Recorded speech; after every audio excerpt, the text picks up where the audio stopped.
She called it slow. She called it easy. She was wrong on both counts, and it cost her the title.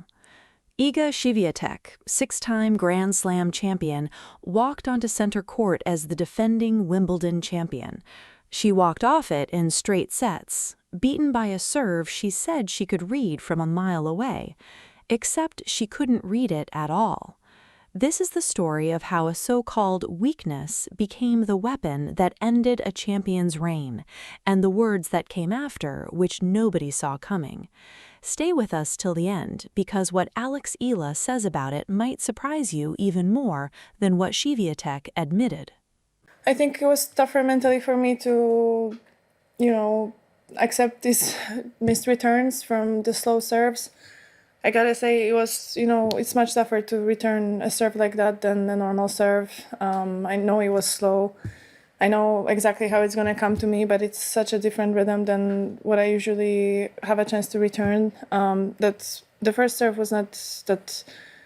I mean, it was a good fight, and I know that it's hard to such a long set, and I know that one ball here or there could change a lot, but I was, I wanted to be present in the second set, but I made some unforced errors at the beginning, and then, I felt like she was serving slower and slower, and it became tougher and tougher for me to return these serves, and that was for me hard to accept. I'm also happy how I came back like in the tiebreaker, and also after being a breakdown in the first set, because I feel like in Paris I would just lose it straight. So I was there to fight. It wasn't enough. For sure, I could play a little bit better, but she also played great, and she used her chances and she went for it. To understand what happened on that Saturday afternoon in London, you first have to understand two very different journeys that were about to collide on the same patch of grass. Iga Swiatek did not arrive at Wimbledon as a hopeful. She arrived as royalty. 6 Grand Slam titles, a defending champion, a player whose game had been built, refined, and hardened around one single idea: speed. I've never really been the biggest server in comparison to a lot of the girls here. So I do my best to use my serve as an advantage. I think I have a lot of other strengths. Although I do believe it's been improving a lot. But yeah, every player is different, and maybe Iga today if she said that okay. So I guess I did my job well. Yeah. Wimbledon has always been my favorite tournament. I gotta say, I always loved the tradition around it, the elegance, and when you're young, there are certain things that you don't understand, but there are certain things that stick out to you. And one thing for me is how people carried themselves, the all-white dress code, and the greenery and the grass court. So it's always, I hold Wimbledon very close to my heart. On the other side of the net stood a very different story. Alex Eala, 21 years old, world number 32, the first player from the Philippines to ever reach the second week of a Grand Slam tournament. Her path had nothing to do with royalty and everything to do with distance. The distance between a small tennis-mad family in the Philippines and the biggest stages in the sport. She trained after school with her brother and her grandfather long before sponsorship deals or global fanbase had beaten Swiatek before, a stunning win in Miami the year prior. Swiatek had answered back in Madrid. This wasn't a mismatch on paper. It was a rivalry quietly building beneath the surface, waiting for the right stage to explode. And the stage doesn't get any bigger than center court Wimbledon, with royalty in the stands and a defending champion's title on the line. Nobody expected what was about to unfold. Swiatek's game was built for power. Eala's game was built for something else entirely: patience, disruption, and a serve that, on paper, looked like the easiest thing in the world to break down. It wasn't. What followed over the next 2 hours would become one of the most talked about matches of the tournament, not just for the scoreline, but for what came out of the losing player's mouth afterward. Because sometimes the most dramatic moment in sport isn't the final point. It's the honest, unfiltered sentence a champion says once the cameras are still rolling and the adrenaline hasn't worn off yet. That sentence was coming, and once it landed, it wouldn't just describe a tennis match.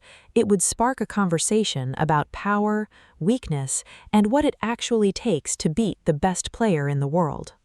From the very first game, something felt off for the champion.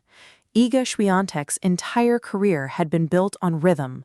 Feed her pace, and she will find pace right back at you, often faster, often more precise. It's a language she has spoken fluently since she was a teenager tearing through the junior ranks. But rhythm requires a partner who speaks the same tempo. And Alex Eala, whether by design or necessity, refused to speak it. Eala's serve is not the kind that lights up a radar gun. It never has been. While the average WTA first serve sits somewhere around 100 to 105 miles per hour, Eala's has hovered closer to 90, sometimes even less. Her second serve drops even further below tour average. On paper, that sounds like exactly the kind of target a power player like Swiatek should feast on. Instead, it became the exact opposite. Set 1 turned into a battle of nerves.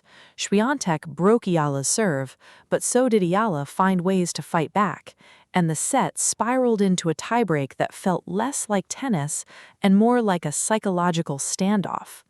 Point after point, Swiatek could be seen adjusting her stance, stepping in, stepping back, trying to solve a puzzle that refused to be solved. 2 set points came and went for the Filipina, moments where the match could have slipped away entirely. She saved both. Then she found the courage to swing freely exactly when the pressure was at its highest, closing out the tiebreak in dramatic fashion. Anyone who has watched a champion get rattled knows the signs: the extra bounce of the ball before a return, the visible frustration after a routine shot sails wide, the subtle body language that says, "I know what's coming and I still can't do anything about it." That was Swiatek in the back half of that first set, and it only intensified in the second. By the time the second set began, something had shifted entirely. The world number 3, the reigning champion of this exact court 12 months earlier, no longer looked like she was hunting. She looked like she was surviving. Eala, sensing the shift, leaned further into her strategy, mixing spins, changing the rhythm of her second serve just enough to keep Swiatek guessing point after point. The result was not a nail-biter, it was a rout. Eala closed out the second set 6-2, sealing one of the most stunning upsets of the entire tournament. A defending Wimbledon champion. Sitting in front of the media, still processing what had just happened on center court, Iga Swiatek did something unexpected. She didn't just credit Eala's fight or her nerve in the tiebreak. She pointed directly at the one thing nobody predicted would beat her, the serve everyone assumed was a weakness. She admitted that facing that rhythm had been mentally difficult to accept, describing how Eala's serve seemed to slow down further as the match wore on, making it progressively tougher for her to return. She said it plainly.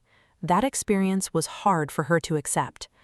Then came the line that would end up echoing across headlines and social media timelines for the rest of the day, the admission that even though the serve looked slow and people might assume it would be easy to handle, in reality it was the exact opposite. A serve that looked simple on television, a serve that, according to the 6-time Grand Slam champion herself, was almost impossible to time correctly.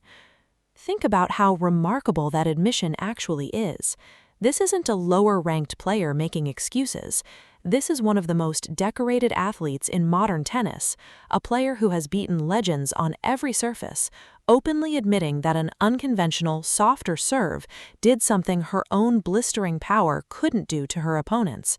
It broke her rhythm completely. The reaction was almost instant. Tennis commentators who had spent years analyzing power-based tennis suddenly found themselves discussing serve psychology instead. Fans flooded social platforms with reactions ranging from disbelief to celebration. For a sport that so often rewards raw speed and physicality, watching a champion openly credit a slow serve for her downfall struck a nerve in the best way possible. Analysts pointed out something else, too. This wasn't a one-time fluke. Commentary during the match itself had already flagged the gap between Eala's average second serve speed and the tour average, framing it almost as a liability heading into the match. Instead, that same statistic became the headline of her victory. For Eala's growing fan base, especially back home in the Philippines, this wasn't just a tennis story anymore. It was validation. It was proof that you don't need to fit the mold of what a dominant player is supposed to look like in order to dismantle one of the best in the world. It was proof that intelligence, adaptability, and nerve can outweigh raw firepower on the biggest stage in the sport. But not everyone was ready to frame it so gently, because once Swiatek's comments made their way back to Eala in her own press conference, the story took another turn, and this time the response came from the other side of the net. There's a particular kind of moment in sports journalism where a reporter turns to an athlete and essentially says, "Here's what your opponent said about you. How do you feel about that?" It's a setup built for drama. And when it happened to Alex Eala, the room seemed to lean in just a little closer. When told that Swiatek had openly credited her own serve for her own struggles, Eala's reaction wasn't anger. It wasn't even pride, exactly. It was something closer to quiet amusement, the reaction of someone who has heard doubts about her game for years and finally watched them dissolve in real time on the biggest court in tennis. She responded candidly, acknowledging that she has never been among the biggest servers on tour, compared to many of her competitors, but explaining that she does her best to turn that serve into an advantage, rather than a liability. She added, almost with a smile, that she believes she has other strengths to lean on, and that her serve itself has been improving steadily. Then came the moment that fans would replay again and again. When she was told exactly what Swiatek had said, her surprise was almost audible, a half-laughing, Some pointed out that this wasn't even the first time the two had played close matches. Their head-to-head had been competitive for years, with Eala now holding a slight edge overall. Others zoomed in purely on the emotional layer, a six-time major champion being this transparent about a mental struggle, rather than hiding behind vague, media-trained answers. There's also a quieter layer to this fallout that often gets lost in the headlines. Eala didn't frame any of this as a personal triumph over Swiatek specifically. In her broader post-match comments, she described the win as part of a much longer personal journey, one built on years of unseen work by herself, her family, and her team, long before any of this attention existed.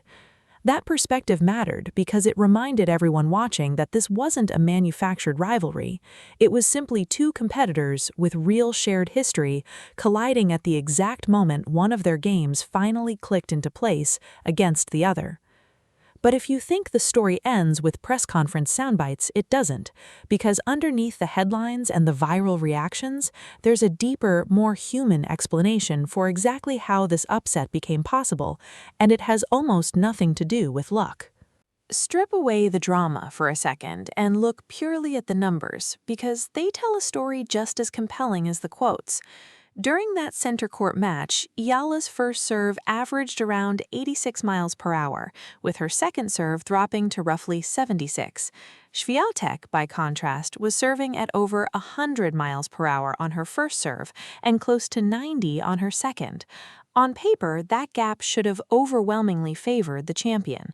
Faster serves are supposed to be harder to return. That's supposed to be one of the most basic truths in tennis. Except rhythm doesn't work on paper. It works on timing, on repetition, on the split-second calculations a returner's brain makes based on years of facing a certain pace.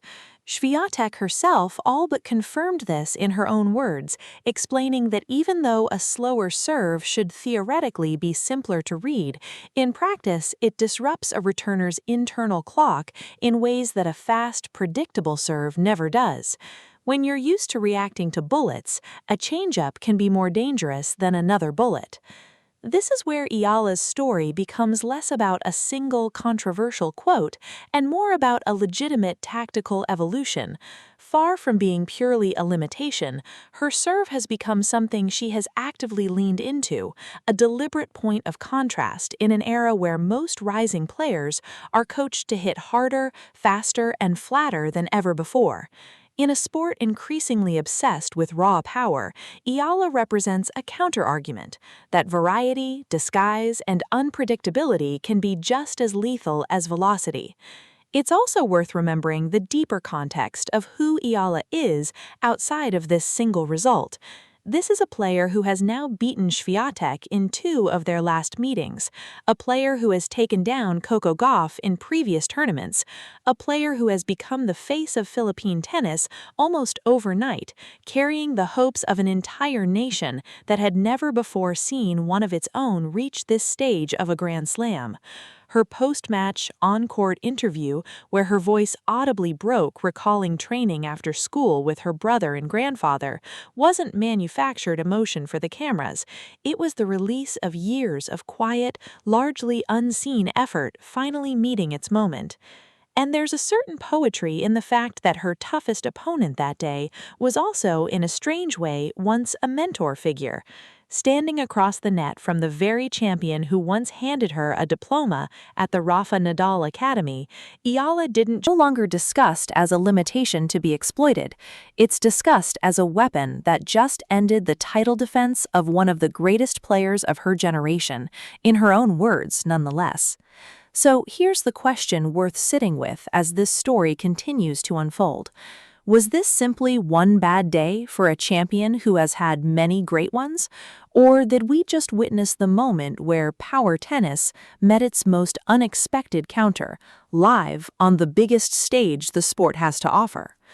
Let us know what you think in the comments, and if you want to see how this rivalry and Eala's historic run continues to unfold, make sure you subscribe and turn on notifications so you don't miss the next chapter of this story.